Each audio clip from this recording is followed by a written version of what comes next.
apples themselves are great, but it's not because of the juice in them, but rather, perhaps, primarily what's found in the peel.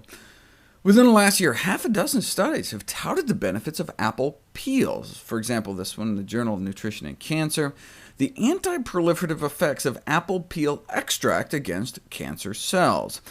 We know the more apples we eat, the lower our apparent risk of several cancers. The peels are the really good part, yet are often discarded. For example, apple peel is a waste product of dried apple manufacturing. In one little country, Chile, they throw away 9,000 tons of apple peels a year. It's like 20 million pounds. What a tragedy. So, these researchers decided to see what we're missing. Here are 2 cell lines of human prostate cancer and 2 of human breast cancer, growing merrily away in petri dishes. They're the little black dots you see. They're blissfully unaware that researchers at the University of Wisconsin were at Whole Foods buying some organic Gala apples. The peels were thrown in a blender, and a tiny bit dripped on the unsuspecting cancer cells, and then a bit more and a little more, and as you can see by the end, neither the prostate nor breast cancer cells were very happy about it. Now, this ain't chemo, this is just apple peels. How do they work? Well, to obtain a clue regarding the mechanism, they determine the effect of apple peels on the tumor suppressor protein, MASPin, inside the cancer cells. MASPin is a tumor suppressor gene that has been shown to have tumor suppressor, anti-angiogenic, anti-metastatic properties in both breast and prostate cancer cells. The tumor cells found a way to turn this tumor suppressor gene off, and apple peels apparently turned it back on. An upregulation of this tumor suppressor gene as you add more and more of the apple peel extract to each of the cancer types.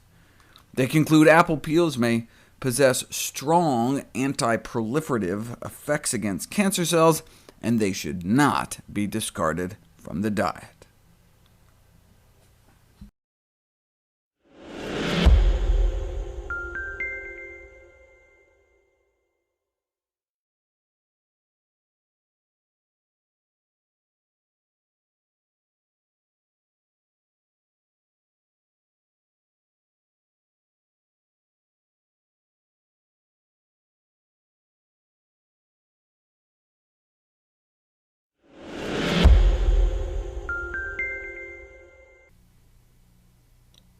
Daily dried apples versus daily dried plums, impact on cardiovascular disease risk factors in postmenopausal women.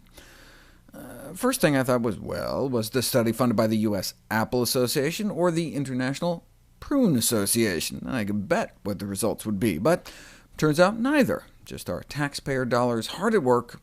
Great. So what'd they find?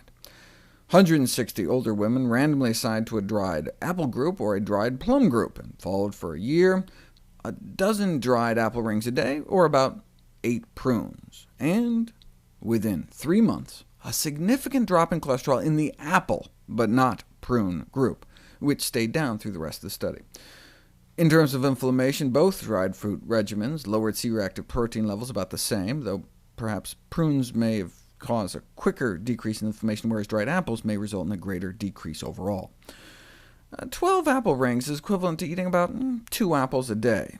They think that the cholesterol-lowering properties of apples may be due to its unique pectin fiber composition, which may increase fecal excretion of bile, though the apple phytonutrients themselves, even without the fiber, appear to lower cholesterol on their own.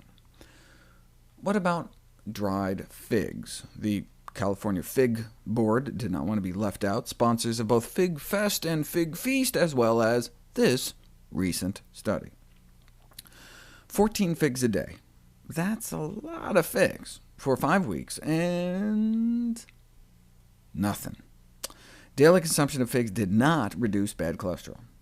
And finally, what about dates? 4 or 5 dates a day for a month. And again, nothing. Though, if anything, they did tend to bring down triglyceride levels a bit, which is surprising given the sugar content in dates.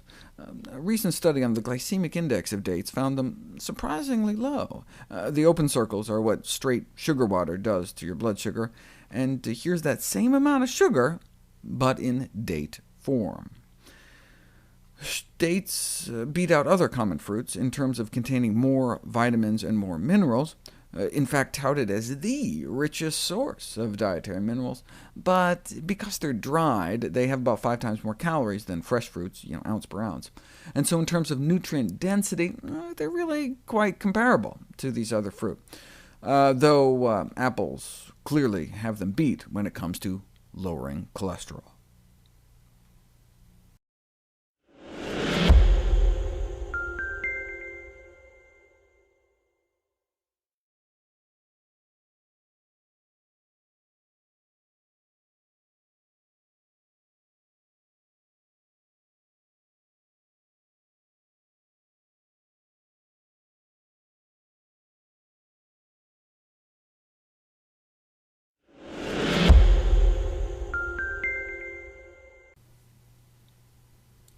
There are many ways to compare the healthfulness of different foods. One can compare nutrient content, for example. So if you were interested in antioxidants, you might compare vitamin C levels. If you did that for our 2 most popular fruits, apples and bananas, based on vitamin C content, bananas would appear twice as healthy, 10 milligrams in a banana compared to only 5 milligrams in an apple. But vitamin C is just one of thousands of different phytonutrients in fruits and vegetables. Turns out the vitamin C in apples accounts for less than 1% of an apple's total antioxidant activity. Here's the total antioxidant content of a red, delicious apple. Here's how much the vitamin C in the apple contributes. You can hardly even see it. Even though there's only 5 milligrams of vitamin C in a small apple, it has the antioxidant equivalent of 1,500 milligrams of vitamin C.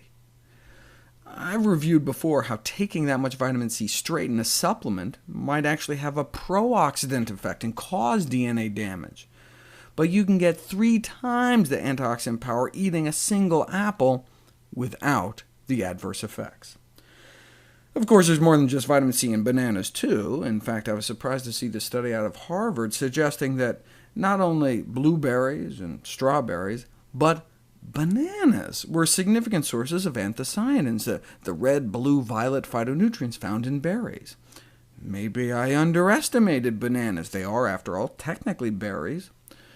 Still, I'm looking at these 3 fruits and I'm thinking, I see some anthocyanins here and here, but not seeing much, red, blue, or violet here.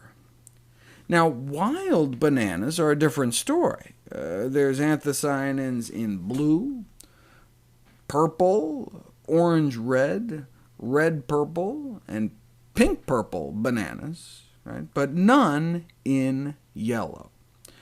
So the Harvard researchers were challenged on it, and they said, look, we just took values from the USDA, and it turns out USDA apparently made a mistake. No anthocyanins in bananas, and despite twice the vitamin C, bananas were beat out by apples in terms of overall antioxidant power. But that's just measuring the ability of these fruits to quench an oxidation reaction in a test tube. It'd be nice to measure actual biological activity. For example, in this apple study, they also measured the ability of apple extracts from both peeled and unpeeled apples to suppress the growth of human cancer cells growing in a petri dish, compared to control. Wouldn't it be great to be able to compare that kind of superpower between different fruits? Well, now we can. Here's a graph of cancer cell proliferation versus increasing concentrations of the 11 most common fruits eaten in the United States. They decided to use human liver cancer for this study. If you drip water on these cancer cells as a control, nothing happens, right? They start out powering away at 100% growth, and they keep powering away at 100% growth. And pineapples, pears, and oranges don't do much better. Peaches start pulling away from the pack. At high peach concentrations, cancer cell proliferation drops about 10%, but bananas and grapefruits work about 4 times better, dropping cancer growth rates by about 40%. Red grapes, strawberries, and apples do even better, cutting cancer cell growth up to half at only half the dose. But these 2 fruits are the winners.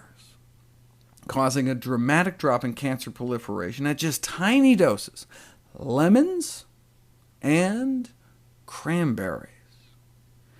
So if you look at the effective dose required to suppress liver cancer cell proliferation, apples are more powerful than bananas, but cranberries win the day.